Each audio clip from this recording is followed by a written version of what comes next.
Lahat po tayo nangangailangan ng pagpapala ng Diyos at tayo lahat ay humihingi. Merong mga hindi deserving at meron naman kahit paano ay deserving na humingi sa Panginoon, at yan ang ating pag-aaral ngayon, pinamagatang a deserving recipient. Isang karapat-dapat na tumanggap ng pagpapala sa Diyos. Ama namin sa langit, salamat kayo'y nasa amin ding puso. Wala kaming pwedeng puntahan na kayo ay absent. Lagi kayong present. Salamat sapagkat kahit ano ang aming nararanasan, ito'y nauunawa ninyo. At kami laging minamatyagan ng inyong mga mata upang turuan, akayin, pagpalain. Patawarin nyo kami sa mga kasalanan namin, O Diyos. At nawa, linisin nyo kami ng dugo ng iyong anak na si Jesus. Paging dapatin nyo kaming lumapit sa iyong trono ng biyaya upang humingi ng pagpapala. Dalangin namin, Panginoon, na mangusap kayong may kapangyarihan sa simpleng paraan, ngunit makapangyarihan upang mabago at patuloy na magbago ang aming pagkatao. Kayo ang siya maging tagapangaral, Panginoon, turuan niyo po kami. At sa ngalan ng iyong anak na si Jesus, humihiling kami na pagalingin niyo ang aming mga karamdamang pisikal, emosyonal at spiritual. At nawa, mapayaman ng aming diwa ang aming espiritu. We ask you, Father, to be the speaker and no one else. Use your servant only as your instrument. Do your will. Lead us unto greater knowledge of you. In the name of Jesus Christ, our Lord, your Son, we pray with thanksgiving. Amen. A deserving recipient. Ating mga pag-aaralan, binabalik-balikan ang 2 Kings 20:1-7, and we will be reading from the Contemporary English Version. First, verse 1. About this time, Hezekiah got sick and was almost dead. Isaiah the prophet went in and told him, "The Lord says to you, you won't ever get well. You are going to die. So you had better start doing what needs to be done." Napakalaking depressant yung magkaroon ng sakit. Lalo pa nga kung masabihan ka na hindi ka nagagaling at tinaningan ng iyong buhay. Lalong-lalo kung ang nagsabi sa iyo isang propeta. Ito pong hari, si King Hezekiah, ay may malubhang karamdaman at natural pinapanalangin niya at ang lahat ng bansa, ng buong bansa na siya ay gumaling. Subalit dumating ang propeta na mayroong napakasaklap na balita. Sabi niya, hindi ka nagagaling, mamamatay ka na, kaya mag-ayos-ayos ka na at ayusin mo ang iyong mga iiwan. What made the news very heavy was that it was prophecy and it was final and executory. Sinabi, hindi ka nagagaling at propeta ang nagsalita. 2 Kings 20:2-3. Hezekiah turned toward the wall and prayed, "Don't forget that I have been faithful to you, Lord. I have obeyed you with all my heart, and I do whatever you say is right." After this, he cried hard. Naranasan na ba natin na mataningan ng mga doktor na sasabihin 6 na buwan na lang ang buhay mo, 8 buwan ang buhay mo? Naranasan na ba nating marinig na ito ibinigay tungkol sa ating mga mahal sa buhay? Napakalaking kabigatan ang makarinig ng ganito. At si Hezekiah mismo, diretsong sinabihan, walang kagatol-gatol, walang kapreno-preno, sinabihan ng propeta, mamamatay ka na. At itong si Hezekiah, nanalangin. He prayed. He made an accounting with God. Sabi niya, huwag niyo pong lilimutin, ako'y naging matapat sa inyo. Sinunod ko po ng buong puso. Ang lahat ng sinasabi niyo'y dapat sundin. At pagkatapos sa manalangin siya ng nakaharap sa dingding, hindi sa kanino mang tao, siya ay talagang napaiyak.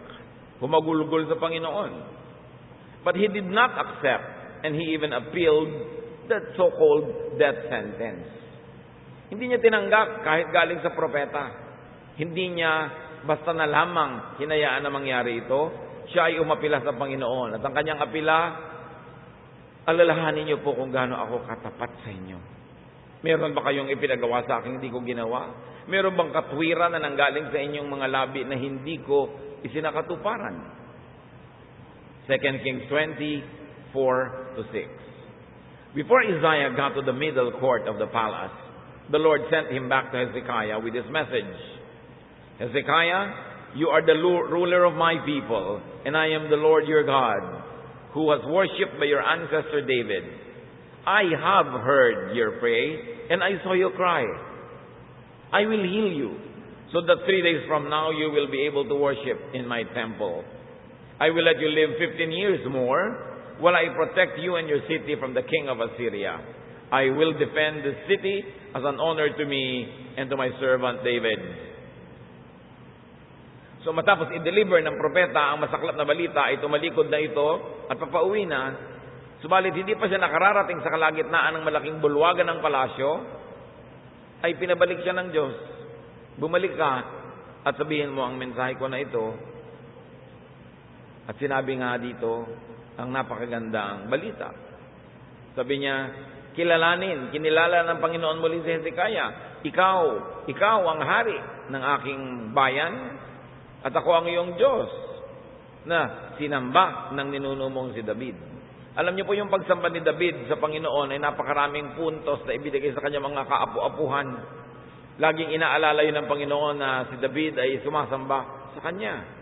Sabi niya, nadinig ko ang iyong dalangin, nakita ko ang iyong mga luha, paghagalingin kita. At hindi lang yon, idadagdag ko sa iyo 15 taon pa ng buhay.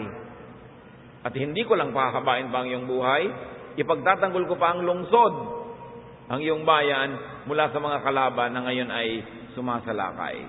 So bonanza ang napunta dito kay King Hezekiah. Hindi lang yung request niya na siya pagalingin, yung pati hindi niya ni-request na protection at pagwawagi sa digmaan na napipinto, siya ay pinagpala ng Diyos. So God reviewed Hezekiah's position and ministry. You are the king over my people. Loaded with meaning ito. Ibig sabihin, si Hezekiah ay naging mabuting leader. Na siya ay karapat-dapat lang na alalahanin sapagkat ang kanyang pamumuno ay mainam at matuwid. And he was the ruler of God's people in the name of God. God reviewed Hezekiah's ancestry and relationship with God. Nakita niyo, tinutukoy-tukoy ng Diyos ang ancestry. Lahat tayo may spiritual ancestry. Kung siya ay apo ni David, kanino kayong anak sa Panginoon? Sino ang inyong spiritual father or mother? Sino ang spiritual grandparent? Kasi kung may nagdala sa inyo ng balita tungkol sa Diyos at tinanggap nyo ito, siya ang inyong spiritual parent. Tapos may nagdala sa kanya, yun ang spiritual grandparent nyo. At pag tinunton nyo lahat yan, pabalik tayo uli sa mga apostles, pabalik tayo sa Panginoong Yesus, pabalik tayo kay David. Kaya mahalaga, part tayo nung family tree na kinikilala mo kung sino ang iyong spiritual parents. At ikaw din naman nagkakaroon ng spiritual children para patuloy ang legacy ng Panginoon. Now God heard Hezekiah's prayer and saw him cry. What is revealed about God, but it is already known, but it is good to emphasize that God hears. Kahit yung hinatulan na, sinabihan na mamamatay ka na, dinidinig pa rin niya ang dalangin. God sees. Nakikita niya ang pagpatak ng luha ng mga nananalangin sa Kanya, and that God heals. Nakakarinig siya, nakakakita, at dahil doon siya kumikilos ayon sa pangangailangan nung lumalapit sa Kanya. Marami sa atin nakakarinig, nakakakita, pero nagbibingi-bingihan at nagbubulag-bulagan sa pangangailangan ng kapwa. Pero hindi ganoon ang Diyos. God sees. God hears. Hindi lang ito ang kwento ni Hezekiah, kwento natin itong lahat, mga kapatid. Na kung tayo lalapit sa Panginoon, taimtim, nadidinig niya, nakikita niya, at dahil doon meron siyang ginagawa. Kaya lang kung iiyak, sa poong may kapal tayo umiyak, huwag sa tao. Hindi sa propeta nakiusap itong si Hezekiah. Matapos tumalikod ang propeta, dinala nitong si King Hezekiah ang kanyang case sa Supreme Court, sa Diyos mismo. At siya ay doon humingi ng habag. Now, God granted healing, and it was a healing that should result in worship. Gagaling ka, sabing ganon, para makasamba ka muli. Pinapagaling tayo ng Panginoon, hindi lang para pahabain ang ating buhay at walang naman palang saysay. Pinapahaba pa niya ang ating buhay. In fact, araw-araw na buhay pa tayo at nagigising, ay isang karagdagang araw sa ating buhay para tayo sumamba, para tayo gumawa ng mabuti. Pinahahaba ng Panginoon ang ating buhay para magkaroon ng saysay, para magkaroon ng bunga, para magkaroon tayo ng mga magaganda at mabubuting mga gawa. Hindi lamang puro mga dumadami ang mga taon, wala naman palang napapala. So God granted a long 15-year extension. For someone who is about to die, that is very long. At in-specify talaga para ma-program siguro nitong si King Hezekiah ang mga dapat pa niyang gawin na hindi pa niya nagagawa. God granted a big bonus, protection from the enemy. Ano nga naman ang saysay na humaba pa yung buhay mo, na yung pala puro danger, puro problem, matatalo ka lang pala, mabibihag ka lang. So ito'y talagang sobrang bonus. Pinahaba ang buhay, safe, productive, useful. And there was going to be a defense of the city as an honor to God and to David. When God protects our city, our home, our company, our group, it is to honor God and to honor the good things and the good people that we are associated with. May kinalaman ang lahat ng bagay. Hindi lang ito isang bukod na pangyayari. So dapat lagi nating inuunawa, ano ang kinalaman ng nangyayari sa akin ngayon sa mga nasa paligid ko? Ano ang dapat maging bunga nito? Halimbawa, pinayaman ako ng Diyos, pinalakas ako, binigyan ako ng dangal, pinahaba ang buhay ko. Para ano ito? Ano ang misyon ko sa buhay? Ano ang mga dapat kong gawin? Sino ang dapat parangalan? Napakahalaga na ito'y lagi nating ikinokonekta sa mga bawat kabutihang tinatanggap natin mula sa Diyos. 2 Kings 20, verse 7. Then Isaiah said to the king's servants, "Bring some mashed figs and place them on the king's open sore. He will then get well." So merong herbal treatment, organic treatment. Sabi, magdurog kayo ng mga figs at ilagay niyo sa mga sugat ng hari at gagaling siya. Alam naman pala ng Isaiah kung paano gagamutin. Hindi naman hinatulan ng paggaling. Kasi nga, ang Diyos ang nagsabing, sabihin mo sa kanya, mamamatay na siya. Pero, pansinin niyo mga kapatid, nung naging malinaw na kalooban ng Diyos sa pahabain ng buhay nitong hari na ito, nagpayo ang propeta kung paano siya gagaling. So hindi lang sapat na, gagaling ka, may ginawa silang practical na bagay para yung paggaling na yun ay matupad. At yun ay paggamot. Ginamot ang kanya mga sugat ng mga katas at mga dinikdik na mga halaman at siya ay gumaling. Practical medication was applied as soon as the healing was approved in heaven in principle. So healing in heaven first, and once it was approved, and once it was willed by God, then healing on earth followed. You see, thy will be done on heaven, on earth as it is in heaven. So kung ano ang kalooban ng Panginoong Diyos sa langit ay siyang maganap sa lupa. At nung niloob ng Diyos na pagalingin itong hari na ito, sinunod naman sa lupa, physical medication ang ginawa. Hindi masama sa isang taong nananalig sa Diyos na gumawa ng mga practical na bagay, uminom ng tamang gamot, mag-exercise, gawin ang dapat na physical way to heal. Kasi yung physical way of healing is an execution of the spiritual will of God in heaven. Kaya kailangan gumagawa ka ng practical. Gusto mong pumasa sa exam, mag-aral ka. Gusto mong umasenso sa buhay, magtrabaho ka. Hindi pwedeng dasal-dasal ka lang. Magkatugma yung dasal at yung gawa. Magkatugma yung kalooban ng Diyos sa langit at yung ginagawa ng tao dito sa lupa. Ano pa ang mga lessons ng napakagandang kasaysayang ito na maraming beses na nating tinunghayan? The Lord says, you won't ever get well. Sabi ng propeta, you are going to die. Sabi ng propeta. Tinanggap ba ng hari? No. One great lesson, do not just accept any death sentence. Huwag kayong tanggap ng kung ano-anong mga hatol ng kapwa na labag sa inyong buhay, labag sa inyong ikabubuti, o labag sa inyong hinahangad. Pag sinabi ng isang tao, wala ka ng pag-asa, ganyan ka na lang, huwag niyong tatanggapin. Kahit pa sinabihan ka ng doktor na, 2 araw ka na lang mabubuhay, 6 na buwan, huwag kayong bigla na lang ma-depress. lumapit sa Panginoon. God na nga at prophet pa ang may sabi, pero na-appeal, naresetahan pa at nagamot. Huwag kayong papayag na hinuhusgan kayo ng inyong kapwa. Hanggang dyan ka na lang. Wala na mangyayari sa'yo. Dahil ito nga, death sentence na yung inabot niya, pero naapila pa. Ano pa kung tao lang ang may sabi? Kung may nagsabi sa yung tao, wala kang kwenta. That's your opinion. Pero huwag mo biglang sabihin, oo nga, wala akong kwenta kasi sabi niya, wala akong kwenta. Wala na nga akong pag-asa dahil sabi niya, wala akong pag-asa. Kailangan, lagi tayong naghahangad ng pinakamabuti, pinakamainam. Do not let anyone, not even yourself, pronounce a death sentence on you. Sabi ng propeta, you're going to die, so you had better start doing what needs to be done. What lesson do we get from here? Put your life and business in order. Dapat laging ayos. Especially when you could die.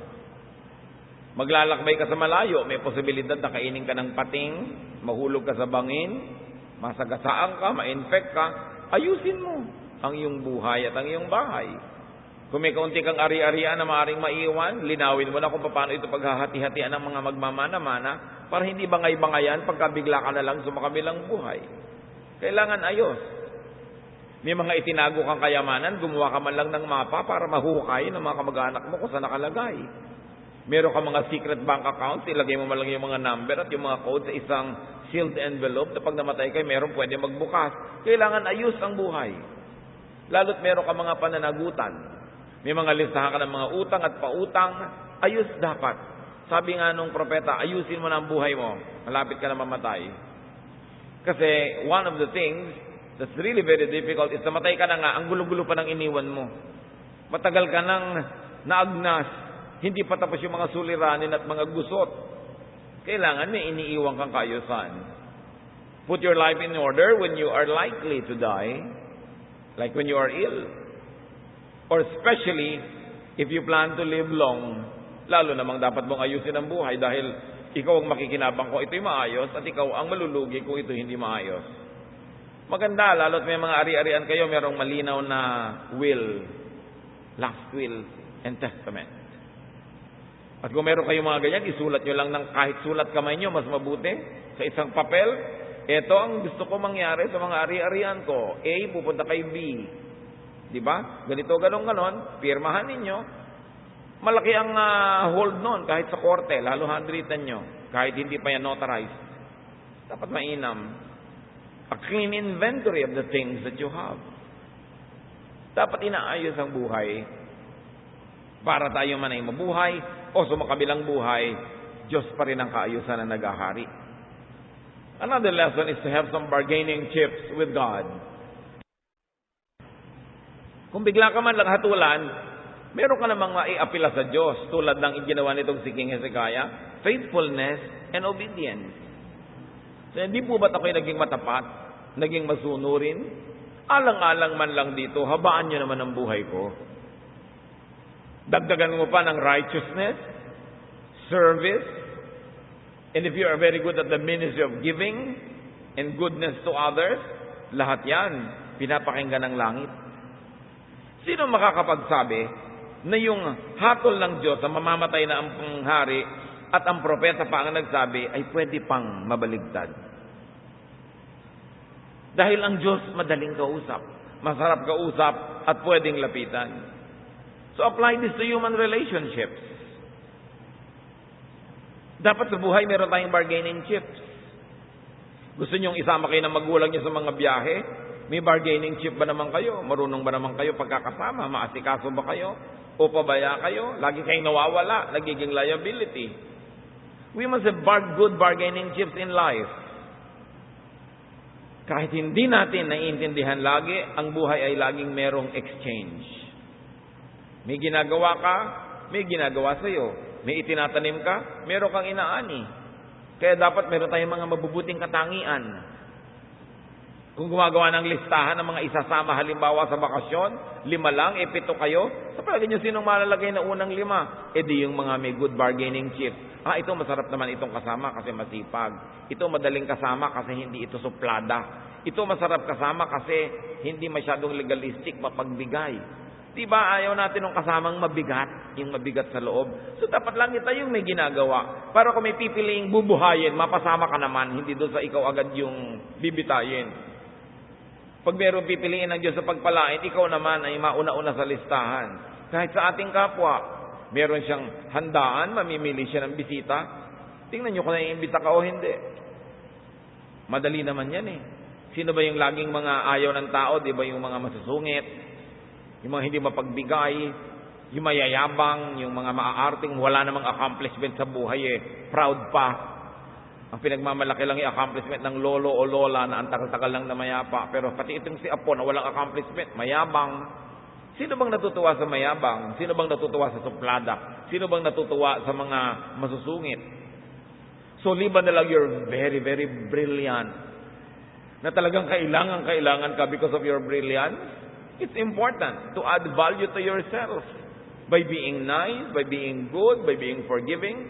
At dapat ang tao maluwag at magaan kasama.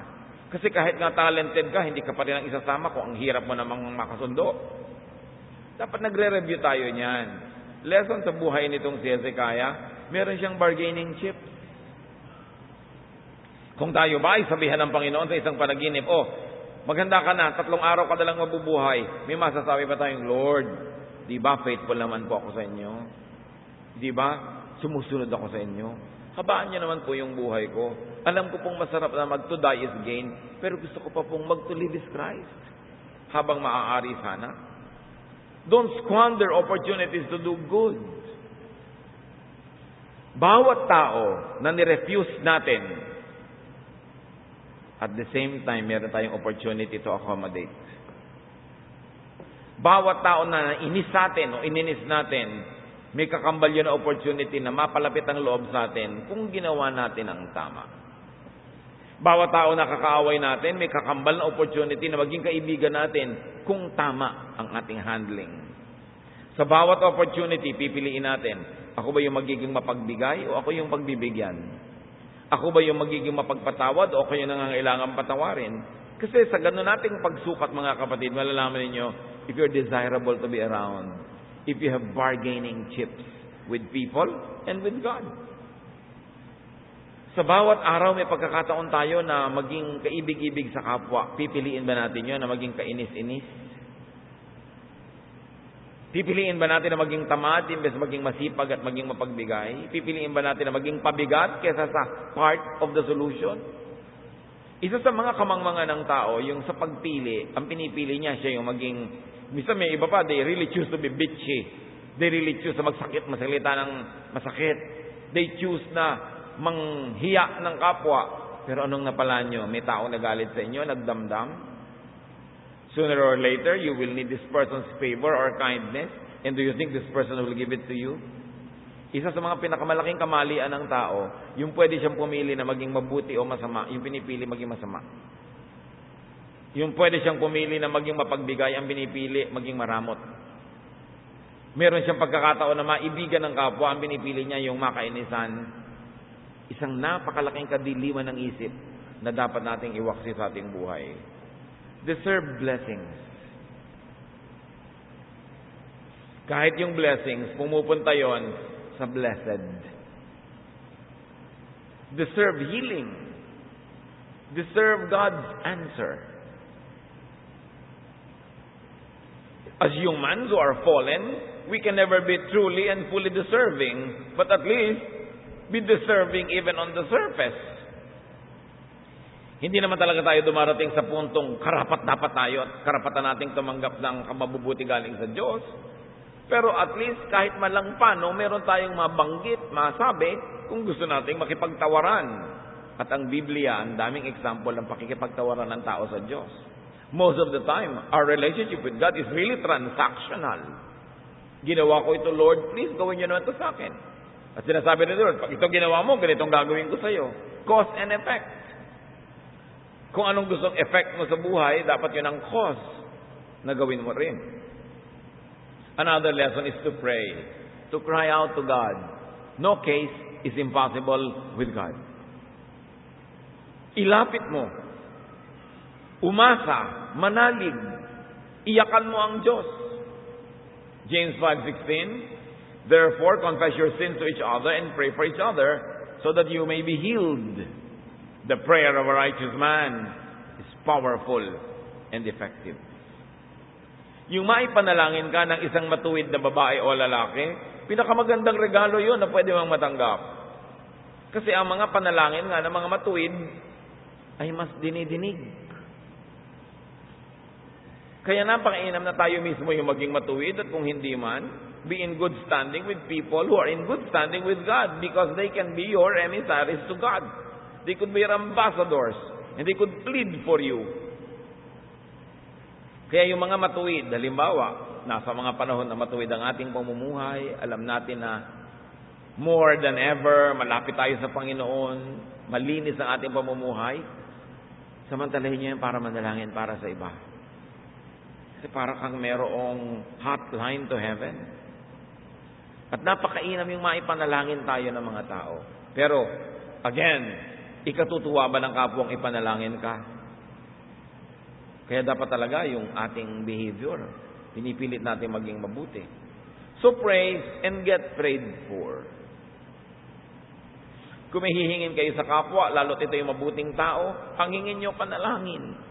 Daig nyo pa ang nabigyan ng pera o ari-arian. Dahil pag ipinapanalangin ka ng isang taong dinidinig ng langit, can you imagine all the blessings that will be coming your way? Have a prayerful community. Lagi nyo isasali sa inyong mga activities ang panalangin. Family gatherings, friends, kahit mga outing, laging manalangin. Kasi pag tayo nananalangin, talagang kumikilos ang kapangyarihan ng langit para sa ating pabor. And another lesson here, of course, is to be likable so people will love to pray for you. Bakit may mga tao ay pinagmamalaki nila na mataray sila? Parang napakalaking katangian. Bakit ipinagmamalaki na ako nambabara ko ng kapwa? Bakit ipagmamalaki mo na ikaw ay brutally frank? Yung mga bagay na dapat ikinakahiya, hindi ipinagmamalaki. Patuloy nating siyasatin ang ating mga sarili.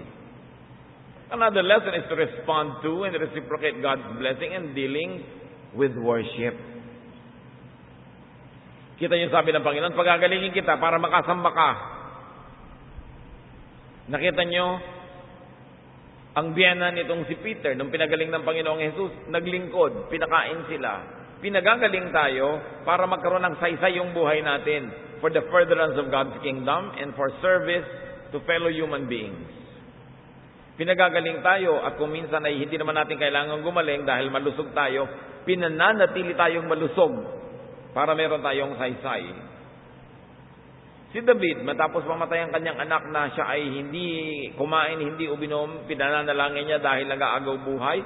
Nung namatay na yung anak niya, wala na siyang magagawa tungkol doon. Nagbihis, naligo, sumamba. Yung may ketong na pinagaling ng Panginoon, 1 out of 10, yung isa bumalik para sumamba, magpasalamat sa Panginoon. Pag ginagawan ka ng Panginoon ng pabor, inaantay niya na magpakita ka ng pagpapasalamat. Dapat lang yun. Luke 17:17, Jesus asked, were not all 10 cleansed? Where are the other 9? Pag may gumawa sa'yo ng mabuti sa iyong kapwa, isang kapwa mo gumawa sa'yo ng mabuti, dapat pumunta ka magpasalamat. Kung kakayanin mo, magsukli ka, magregalo ka, gumawa ka rin ng mabuti.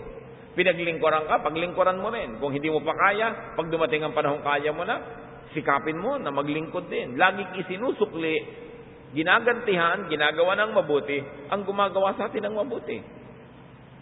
Kasi pag kami ginawa sa iyong mabuti, nagpasalamat ka, ibinalik mo yung buong goodwill sa Kanya, edi ibabalik niya sa iyo, pabalik-balik. There is circulation of goodwill instead of it sleeping under your pillow. May mga taong gagawin mo ng mabuti, hindi mo lang marunong magpasalamat. Naaalala ka lang tuwing may kailangan. Naaalala ka lang tuwing may problema. Pero pag masaya ang buhay nila, hindi ka malang maalala. Pag may pera sila, hindi ka malang maalala ang bigyan ng kahit ano. Pero pag walang-wala, naaalala ka naman. One-way relationship. Do you think it will last? It is not sustainable. Parang pendulum. Alam niyo yung pendulum, kaya hindi tumitigil ng pagbabalik-balik. Kasi ibinabalik niya. Pag nakarating siya doon, babalik siya dito, pabalik-balik. So ang mga kabutihan ba na tinatanggap natin, sinusuklian natin?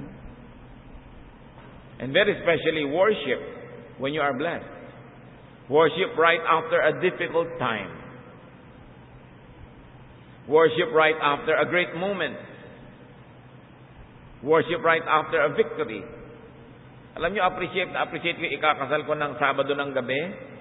Ginabi na yung kasalan, ginabi na yung handaan. Kinabukasan, worship, nandyan yung bagong kasal. Tuwang-tuwa ako pagka ganon. Na kahit nakapuyat-puyat siguro sila sa kanilang honeymoon, talagang bangon sila para mag-worship. Isipin mo na, first worship day na mag-asawa kayo, nagwo-worship kayo, what could be better than that? Kesa yung inabot na kayo tanghali sa higaan dahil bagong kasalan kayo, yung ba ang paraan ng pagpapasalamat sa Diyos, magtulog, magtamad? Pagka tayo pinagpapala ng Panginoon, dapat worship agad ang sagot. Ngayon, kung hindi ka pinagpapala, lalong mag-worship ka. Hindi ka naga pinagpapala eh.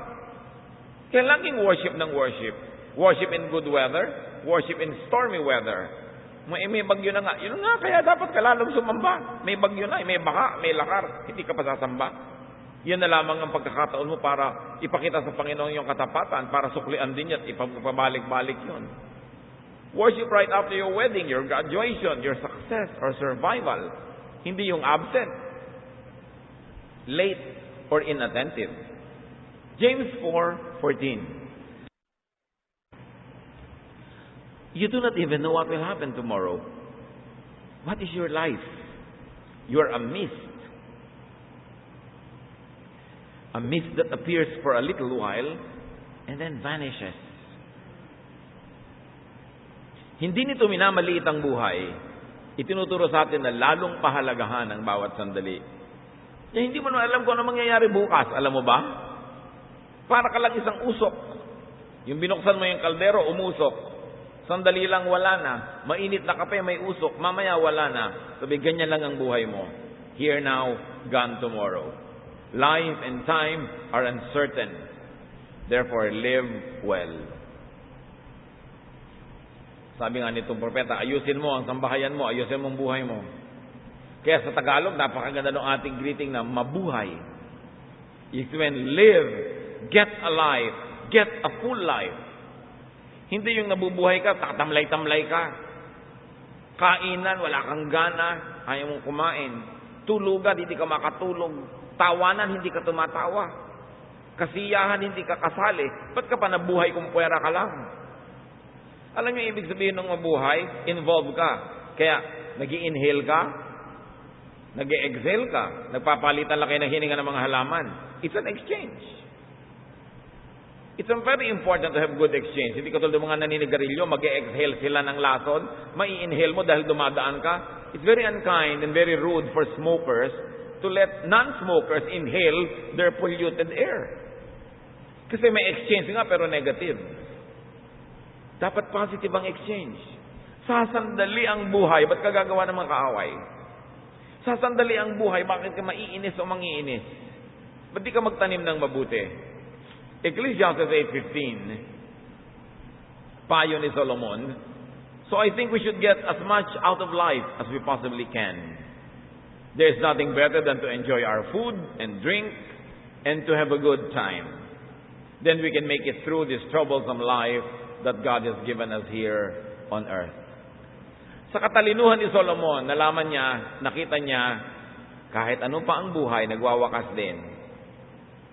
Yung future tense, may graduation bukas, sa makalawa, past tense na yon.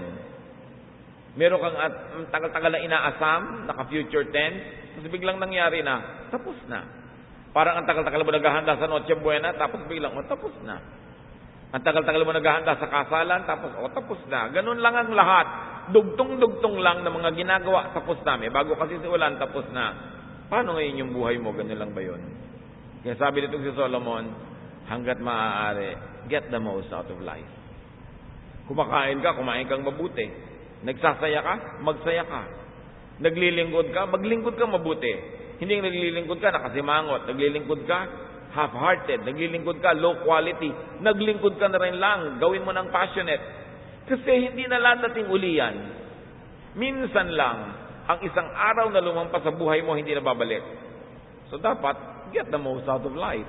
And also give the most to life, to God, to your fellow men. Ecclesiastes 3:12, I know that there is nothing better for men than to be happy and do good while they live. Halimbawa, nung nanalangin si Hezekiah sa Panginoon, sinabi ni Lord, kahon, bayong, the same, mamamatay ka na rin talaga. Talagang final na yan. Dapat wala na siyang regret. Sasabihin niyo, Lord, pambihira naman. Bakit? Ilang taong ka na ba ngayon? O halimbawa mo, 40, 50, 60, 70, 80, whatever. Sasabihin ni Lord, hindi pa ba sapat yun? Para ka magmahal at mamahal? Para ka kumain, magluto? Para ka magbigay at tumanggap? Yung bang 10 taon, 20, 30, kulang pa yon para maranasan mo na mahalin at magmahal? Para gumawa ng mabuti at tumanggap ng mabuti? Pero kahit bigyan ka ng Panginoon ng 300 years to live, kung hindi ka man magmamahal at walang magmamahal din sa'yo dahil hindi ka kamahal-mahal, sayang lang yan 300 years mo. Bigyan ka man ng 90 years to live, wala ka man lang naitanim ni isang puno. Wala ka man lang natulungan ni isang kapwa. Di ba't pa pinahaba yung buhay mo? Sayang lang. Ganun din pala. Wala din. Zero din ang ending. So isang lesson dito, ang lagi nating sinasabi mga kapatid, maximize happiness.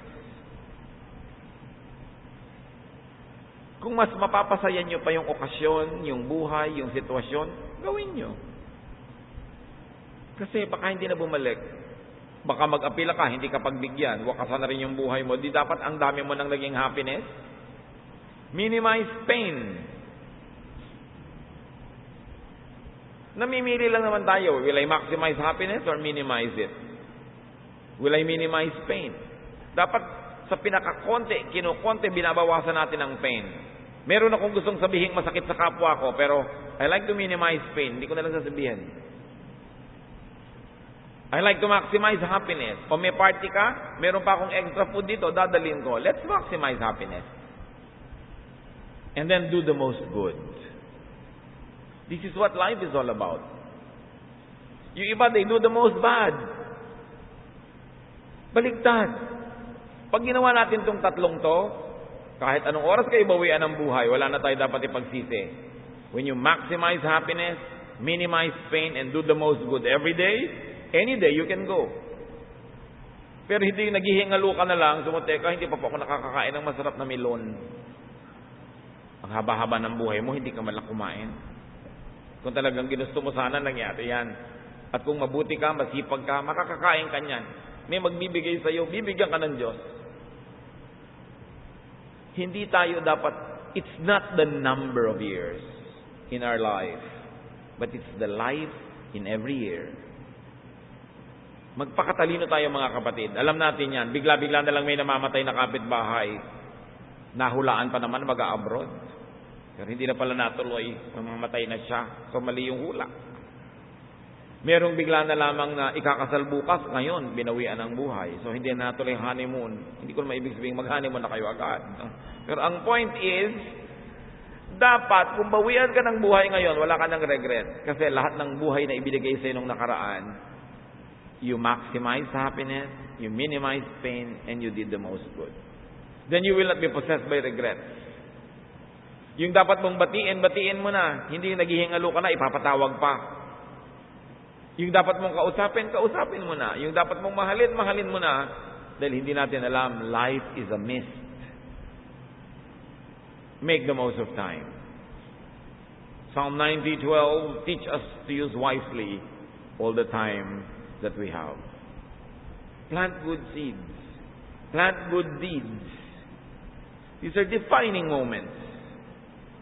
And then be a deserving recipient of God's blessing. Nawa, pag humingi tayo sa Panginoon at inungkat natin sa Kanya yung mga mabubuting bagay na ginagawa natin na siya rin naman ang nagbibigay sa atin ng kapangyarihang gawin, Nawa meron man lang tayong maungkat, masabi. Hindi yung walang-wala kang masabi. At nawa, i-honor yun ng Panginoon. At kung hindi man, at sinabi rin niyang, wala ka ng extension, in my divine will, yan na talagang oras mo, dapat wala kang regret. Live so that you will not die with regrets. Panginoon, salamat sapagkat kayo'y nagpapaalala sa amin ng kalahagahan ng buhay.